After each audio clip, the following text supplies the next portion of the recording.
자, 요거는 여러분 이제 뭐 어떤 그런 소프트웨어 기술이 아니고 이 MSA 프로젝트라는 거는 이제 무엇인지 아키텍처, 서버 아키텍처에 관련된 내용입니다. 서버 아키텍처. 어떤 뭐 소프트웨어 기술 같은 거 그런 것들이 아니에요. 단순히 이 MSA라는 거는 어떤 유형의 프로젝트인지 이거를 한번 우리가 전체적으로 좀 이제 구경을 해보고 갈 거예요. 마이크로 서비스라고 해요. 마이크로 서비스 아키텍처를 줄여가지고 MSA라고 합니다. 그럼 마이크로 서비스라는 거는 이제 어떻게 도대체 만들어지는 거냐? 우리는 말이죠. 여러분, 우리 프로젝트를 만들 때 서버를 하나밖에 안 만들었었어요. 그쵸? 서버 하나. 딸랑. 근데 그게 아니라 이 마이크로 서비스라는 거는 하나의 큰 애플리케이션을 여러 개의 작은 독립된 서비스로 나누어서 개발하는 방식의 소프트웨어 아키텍처 스타일을 마이크로 서비스라고 불러요. 여러분이 생각하는 것보다 더 상상 이상으로 서비스를 작게 분할해서 만들게 돼요. 지금 우리는 예를 들어 우리 프로젝트 하나에 굉장히 많은 기능이 있는데 그 기능들을 다 하나의 프로젝트에 갖다가 집어 넣었잖아요. 그쵸? 그렇게 하는 게 아니라 하나하나의 작은 기능들을 완전히 다 분리해 가지고 작은 하나의 프로젝트를 여러 개 만드는 거. 이게 이제 마이크로 서비스 기반의 아키텍처라고 부릅니다. 밑에는 넷플릭스 알죠? 미국의 기업. 넷플릭스가 시도한 이 넷플릭스 이제 기술 블로그 같은 데 들어가 보시면 볼 수 있습니다. MSA 방식의 아키텍처인데 여기 보시면은 여기 가시면은 여러분 나와 있어요. 링크. 테크 어헤드라는 곳에서 이제 넷플릭스가 자기네들이 사용한 이런 이제 기술에 대해서 쭉 자랑스럽게 이제 적어놨어요. 이런데 이제 들어가시면 볼 수가 있는데 그림을 제가 하나 발췌해 왔습니다. 여기 보시면은 처음 넷플릭스 정말 이제 글로벌한 거대한 서비스잖아요. 그러면 여기 AWS 엘라스틱 로드 밸런서라는 거를 사용을 한대. 자, 클라이언트에서 디바이스에서 로드 밸런서로 들어가서 로드 밸런서에서는 이제 API 게이트웨이 서비스라는 데를 거쳐서 게이트웨이 서비스에서는 이제 사인업 API, 그러니까 로그인 해주는 API, 뭐 디스커버, 서치 해주는 API인가 봐요. 그 다음에 플레이 API라는 걸로 또 이제 연결이 된대. 그 플레이 API가 이제 동영상 플레이 해주는 거겠죠? 그 플레이 해주는 API 서비스 뒤에는 이렇게 수많은 뭐 마이크로 서비스 아키텍처가 만들어져 있다라는 걸 그냥 이제 표현만 해줬네요. 표현만. 자, 왜 넷플릭스는 이런 MSA 프로젝트를 시작하게 되었는가? 자, 이런 글을 좀 볼 수가 있어요. 2007년에, 그러니까 2007년이면은 꽤 됐죠. 한 18년 정도 됐네요.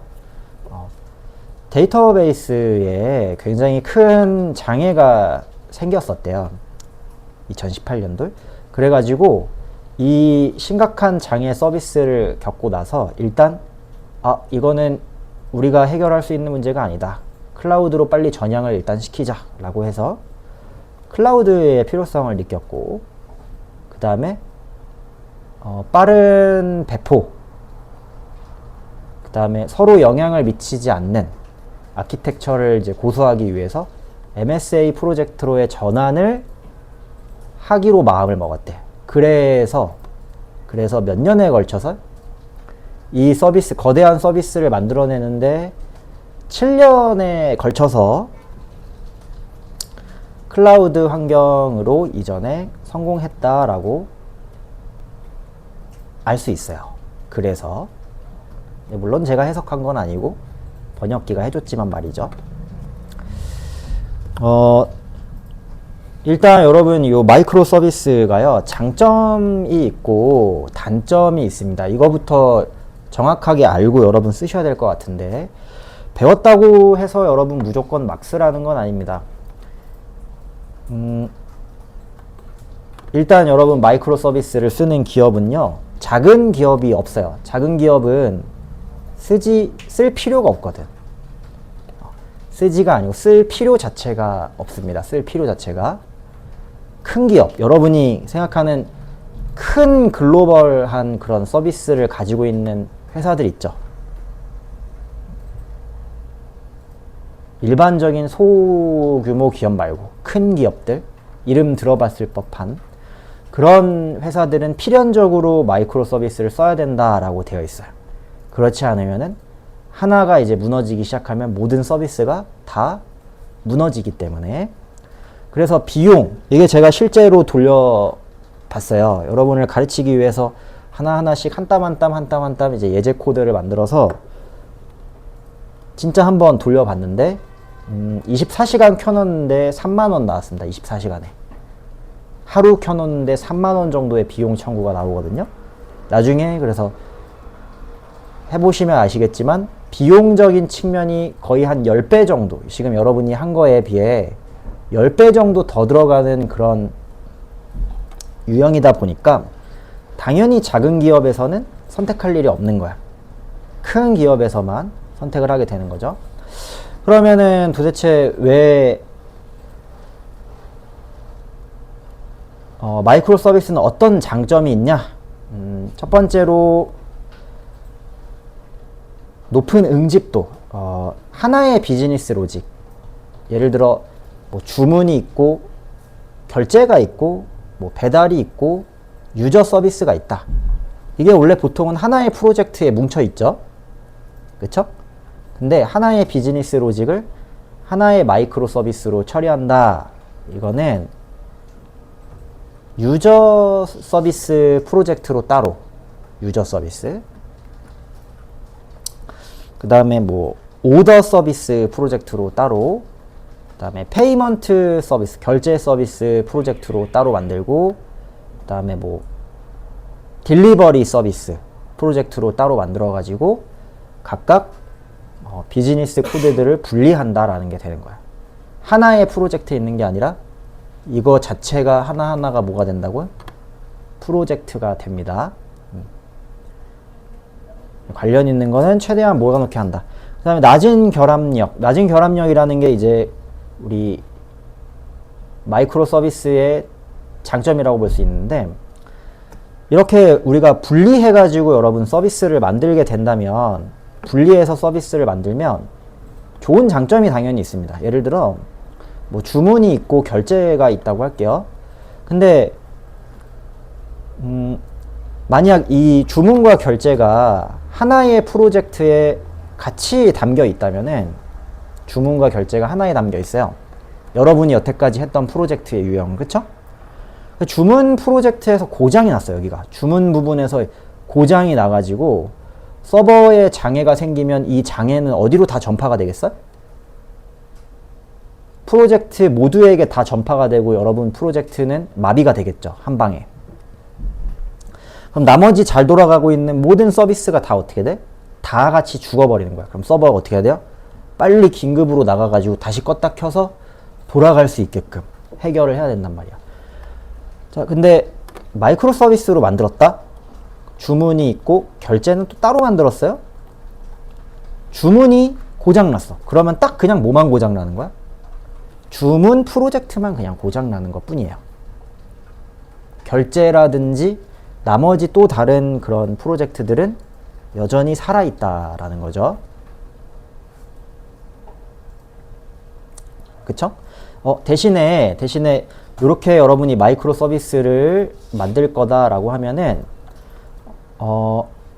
서버 간에 이제 통신이라는 걸 하게 되잖아요. 각각의 서비스들은 주문 서비스와 우리 결제 서비스는 하나로 만들어진 게 아니고 따로따로 만들어져 있다 보니까 각각 호출하고 결제 서비스 API를 호출하고 결제 서비스 API로부터 결과를 다시 받아오게 되는 유형의 서버 간 통신이라는 거를 하게 되겠죠? 그쵸? 그러다 보니까 이 마이크로 서비스 간에 서로 인터페이스, REST API를 정말 기가 막히게 잘 설계해 주셔야 되고, 이거를 얼마나 잘 해서 유기적으로 이 서비스와 저 서비스 간의 통신이 가능하게 하는가, 이거에 따라서 좋은 서비스와 조금 더 이제 덜 좋은 서비스로 나뉘어질 수 있다라는 거예요. 자, 말로만 여러분 아마 어디를 가시든 간에 사실 이걸 직접 보여주고 이런 데는 없을 겁니다. 다들 그냥 말로만 떠들고 이렇게 돼요, 그냥 이렇게 만드세요, 이렇게 이제 하기만 할 텐데, 저희는 간단하게라도 한번 이제 구경을 해볼 거예요. 어떤 식으로 이제 처리가 되는지. 우선은 졸리죠? 그래서 제가 꼭 이제 이 시기쯤이 되면은 보여주고 가는 게 하나 있습니다. 자, 2020년, 이건 한번 이제 여러분이 좀 봤으면 좋겠어요. 2020년에 배달의 민족, 여러분이 알고 있는 이제 배달의 민족. 그래서 자기네 기술을 이제 뭘 사용을 합니다. 새로 발견한 음악을 들으면은, 자, 이걸 이제 진행하는 기술 콘테스트가 하나 있는데, 새로운 영감들이 떠오르고, 그래서 음악을 많이 듣는 것 같아요. 나쁘지 않은데요? 스포티파이.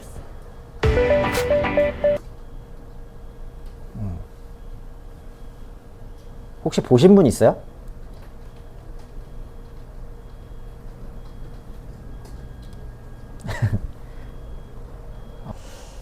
자, 여기 영상을 저희가 한번 보고 왔는데, 자, 이벤트 기반의 아키텍처. 그러니까 각각 아까 이제 여러분이 영상에서 본 그 하나의 육각형 다이아몬드는 하나의 프로젝트예요.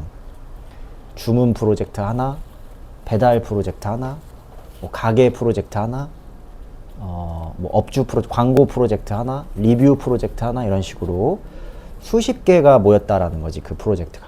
그거를 여태까지는 여러분이 어떻게 해서 하나에다가 다 담아가지고 싹 담아서 만들었겠지만, 뭐 아까 그랬죠. 필연적으로 우리는 선택할 수밖에 없었다. 그러면 그 각각의 이제 프로젝트들이 서로 통신을 하는데, 마이크로 서비스들이 각각 통신을 하는데 어떻게 통신을 할 수 있을까? 두 가지 방법이 있습니다. 첫 번째가 REST API 중심의 서비스 호출 방식이 될 수 있고요. 두 번째가 이제 이벤트 기반 중심의 서비스 호출 방법이 될 수가 있어요. 예를 들어 REST API라는 것 자체가 뭐였죠? 다른 서버와 통신할 수 있는 인터페이스. 그쵸? 다른 서버와 통신이 가능한 인터페이스가 우리 REST API죠. 예를 들어 주문 서버가 있고 배송 서비스가 있다라고 할 때, 마이크로 서비스는 이거 두 개를 나누는 게 아니고 합쳐서 사용을 합니다. 따로따로 이제 분리를 해서 사용을 합니다.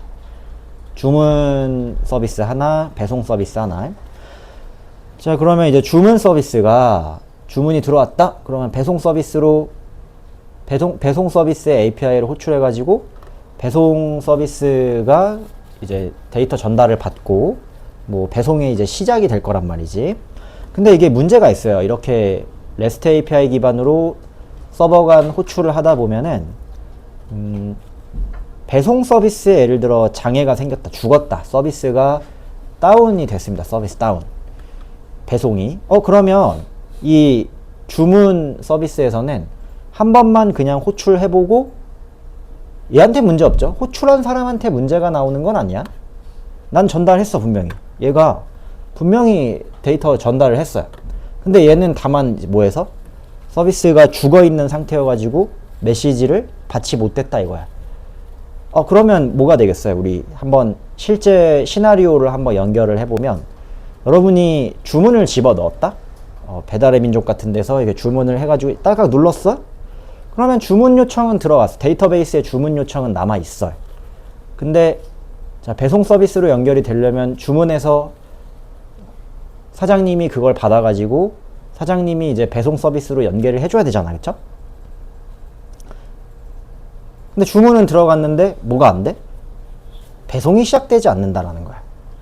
꼭 배달의 민족이라고 생각하지 말고 뭐 그냥 일반적인 택배 시스템이라고 생각을 해보세요. 주문은 들어갔는데 그 주문 들어간 거를 배송에게 알려줘야 되는데 알려주지 못하고 주문만 들어있는 상태로 끝났다 이거지. 그러면 뭐 5일이 지났어요. 그냥 가만히 둔 거지. 아무도 모르고 이거를 가만히 뒀어. 5일이 지났어. 이거 배송이 왜 안 오지? 전화를 해봤는데 확인해보니까 배송 들어간 게 없는데요? 그럼 큰일 나지 않을까요? 네, 실제 이런 경우가 여러분 발생을 한다면 여러분은 어떻게 되겠어요? 멱살 잡을 거잖아. 내 돈 내놓으라고. 그쵸? 아이씨 뭐야 이거 더럽네. 내 돈만 떼먹고 하고서는 멱살 잡으러 갈 거잖아. 내 돈 그럼 빨리 물어달라고. 그리고 다시 이런 경우를 당하면 여러분 서비스 사용을 바로 안 하게 됩니다. 참 특이하게도. 나는 이런 불쾌한 경험을 했다. 그럼 사용자는 그 서비스 사용 안 해요. 여러분이 예를 들어 뭐 극단적으로 말해서 네이버 서비스를 썼는데 네이버에서 이런 심각한 일이 발생을 했어요. 내 돈은 먹었는데 배송은 안 와. 일주일이 지나더라도. 전화해서 확인해 보니까 배송 들어간 게 없는데요? 어떻게 된 거지 이게? 이렇게 되면 여러분 앞으로 네이버 쓸 거야 안 쓸 거야? 안 쓰게 될 거잖아. 그쵸? 이런 문제들이 발생을 할 수가 있다는 거예요. 그래서 이벤트 기반의 아키텍처를 아주 중요한 부분에 이제 채택을 할 수가 있습니다. 이벤트 기반 아키텍처는 이제 주문 배송 시스템 중간에다가 메시지를 저장할 수 있는 미들웨어 같은 애들을 세워 놓는 거야. 자, 이 미들웨어는 우리가 이제 메시지 큐라고도 부르는데, 첫 번째 이 주문 서비스에서는 큐로 메시지를 전달을 해요. 야, 나 이거 주문 들어왔다. 주문 A라는 거. 뭐 가격은 5,000원짜리야. 주문 번호 이거니까 네가 확인해봐 라는 거 정도 적어가지고 큐에다가 저장을 해놨어요. 그러면 이 큐에 들어있는 메시지 정보는 배송 서비스가 구독한다고 표현을 합니다. 구독. 저 메시지 큐를 바라보고 계속 대기를 하고 있는 상태에서 큐에 메시지가 올라오면은 배송 서비스는 그거를 알아차리고 데이터를 전달받을 수가 있어요. 자, 근데 이렇게 이제 메시지 큐를 우리가 사용을 했을 때 위에랑 마찬가지로 배송 서비스가 똑같이 죽어 있었다 이거야. 똑같이 죽어 있었어요. 자, 대신 얘는 아까 첫 번째랑은 다른 결과가 나오게 됩니다. 자, 이 서비스는 그럼 언젠간 다시 살아나겠죠. 탄력성 좋은 그런 이제 서버 환경을 여러분이 만든다면 얘는 뭐 5분이 되든 뭐 진짜 오래 걸려가지고 1시간이 걸렸든 하루가 걸렸든 언젠간 다시 살아날 거야. 언젠간 다시 살아나면 배송에 대한 정보는 어디 들어있었어요? 큐에 저장이 되어 있다 이거야. 큐. 메시지 큐에. 그럼 얘가 살아나는 즉시 다시 메시지 큐를 서브스크라이브 해가지고, 그러니까 구독해가지고 이 메시지를 받아가면서 배송 서비스의 시작이 일어날 수 있다 이거야. 자, 왜 큐 서비스를 사용하게 되는지는 바로 이 그림에서 우리가 알 수가 있어요. 아까랑 똑같은 경우지만 언젠가 서비스가 리커버리 하면은 메시지 큐에 담겨있던 내용을 가져가면서 내용을 받을 수가 있어진다 이거지. 그렇다고 큐가 박살나면요? 그렇다고 메시지가 소실되는 건 아닙니다. 큐를 다시 키면은 큐를 다시 켰다. 그러면 메시지 들어있을 거 아니야. 그쵸? 자, 이런 메시지 큐의 종류들에는요 굉장히 다양한 종류들이 있는데 뭐 유명한 애들이라고 한다면 여러분 아파치 카프카 메시지 큐입니다.